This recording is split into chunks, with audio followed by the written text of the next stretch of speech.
Fatima ba ta fushi da al'umma, kyawun hali kyawun fuska, Fati da an zo gare ta an gama. Tana da hali kyakkyawa, Fatima ko 'yan garin su sun sani, ga ta fara kuma san kowa, launin da san ba bidar a yorini, ba ta yin zagin kowa, aikin ta sallah cikin dare yini. Fatima komai akan ta zan faɗi, zai zama dan dole na rage. Dan haka zan dan takaita dan kaɗan daga cikin ni abin da na sani game da shaidar hali na Fatima. Zan tsayuwar tabbaci kamar gini, saboda na san ina da gaskiya, ko an ja dole za a bar mini. Ballantana ma duk wanda ya sani, ta fi faɗin rafi da diddigi. Na yi tunani akan ta Fatima, na lura duk ta wuce gaban sani. Daga wurare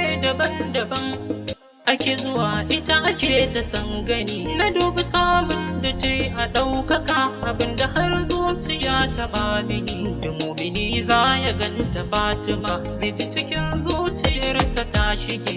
Fatima na ƙoƙari wajen guje abinda dukkan ilafi hani, ba ta da hali